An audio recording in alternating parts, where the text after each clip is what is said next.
We start off again today with GOP Congressman-elect, now disgraced GOP Congressman-elect George Santos, and have even more lies to get into the specifics of and wild news surrounding him. But before we do that, I wanted to kind of get a sense of the volume of lies he's told. Just jot down a list of all the different lies that I could remember he's been exposed for telling.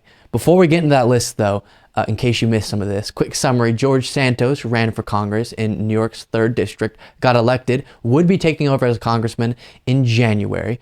Before that, though, the New York Times revealed that pretty much every major aspect of his resume, background, etc. were lies. He's just been lying about who he is in so many unbelievable ways.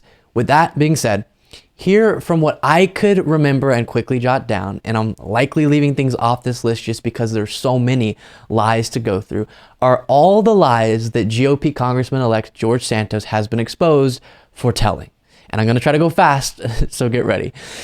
He said he went to a prep school that he didn't go to. Said he went to Baruch College, but he didn't. Claimed to have gone to business school, but he didn't. Said he worked for Goldman Sachs and Citigroup, and you guessed it, he didn't. Claimed to be Jewish when asked to clarify because he's not Jewish. He said, no, I didn't say I was Jewish. I said I was Jew-ish, like sort of. But then it comes out that he explicitly used the wording, quote, American Jew to describe himself. Claimed to be descendants of Holocaust survivors when he is not. A bunch of weird, murky stuff with his family past he's talked about. He said that his mom died on 9/11. And then in 2021 said that she died 5 years in the past, and then said that both of his parents survived 9/11. Makes absolutely no sense.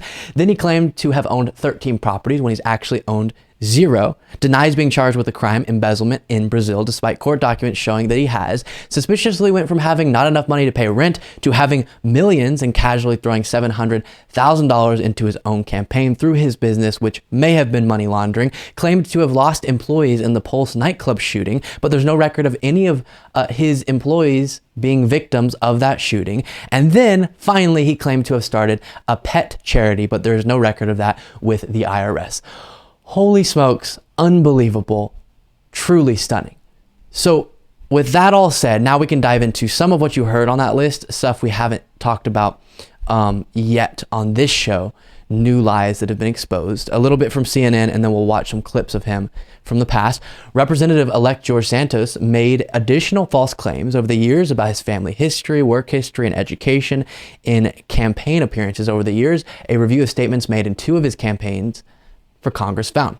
CNN's K-File uncovered more falsehoods from Santos, including claims he was forced to leave a New York City private school when his family's real estate assets took a downturn, and stating he represented Goldman Sachs at a top financial conference where he berated the company for investing in renewables. Couldn't have happened because he didn't work for Goldman Sachs, and the previous thing couldn't have happened because he didn't go to that private school.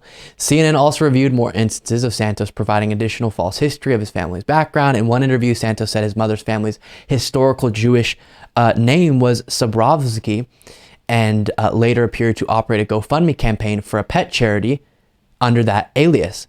Genealogists CNN previously spoke with found no evidence of Jewish or Ukrainian heritage in his family tree. So many lies about everything. Now, here's the interview he did with Laura Trump, where he claims to have gone to business school because Trump inspired him to, which absolutely can't be true because he never went to any higher education institution, as he's now admitted. Donald Trump is the most organic president in the history of our nation, right? Yeah. One can beg to differ. Ronald Reagan was just as organic, but the president came from an outsider perspective, took the world by storm. You know, he took away the presidency for who was promised a presidency, which was Hillary Clinton, shocked the nation, shocked the world. And these people love him. Why? It took a billionaire to become the little man's people. The little man's president. And what's amazing to me for growing up as a kid who would walk by Trump Tower and look up and say, Mom, one day I want to have a building with my name on it. Yeah, sure you did. You know, and I went to business school because of Donald Trump. Wow. I ran for Congress because I thought Donald Trump, if he made it, it was the time for everybody to have an opportunity. The Democrats can't take that away. So Donald Trump inspired him to go to business school, even though he never went to business school. Now, here's an example of him lying about the 9/11 connection with his parents.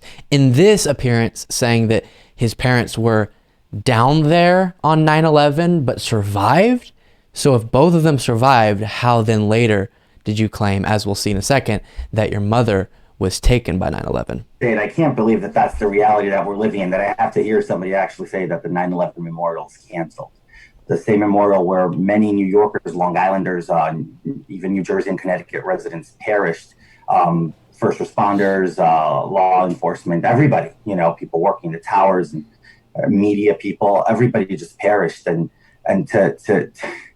I get emotional. My parents were both down there the day of the attacks, and fortunately none of them passed. But to see that the families of those who lost their loved ones will be. Okay, so both your parents were down there but survived. I don't know if he means in the area or the Twin Towers specifically. Doesn't matter, because if you explicitly said they both survived, then this tweet makes absolutely no sense. George Santos tweeting, 9/11 claimed my mother's life. And in a later tweet saying, December 23rd this year marks 5 years I lost my best friend and mentor. Mom, you will live forever in my heart. But that was tweeted on December 22nd, 2021. So 5 years previously would not have been when 9/11 occurred. Truly pathological in his dishonesty. So I don't know how to even understand this, because it's one thing to watch politicians be dishonest and bend or even lie explicitly about things that they either think aren't important enough that they can lie about, or that they'll be able to get away with lying about, or it's a little tweak. Okay, I went to this college, but I said that I finished at the top of my class when I didn't. And all of that's bad, but it's not like representative of some deep-seated issue with the person telling the lies. Whereas with George Santos, I think he has a legit problem. I think he's an actual pathological liar, because he lies, number one, so inconsistently. Why would you say that your parents both survived 9/11 and later say that your mom was taken by 9/11, and later you're contradicting yourself 3 different ways, or 2 different ways, however you want to count it, and then later saying that you lost her 5 years in the past in 2021. What are you doing with your life? So dishonest, so vile to watch. It's genuinely hard to understand as a human being looking at another human being that that's something he would feel comfortable doing. Thank you so much for watching. If you want to be a part of what makes this show possible, plus get access to the full video version of the show hours before any of the clips are uploaded to YouTube, plus get a full extra show every single Saturday, you can do so by going to patreon.com/Luke Beasley. That's patreon.com/Luke Beasley, and there's a link in the description.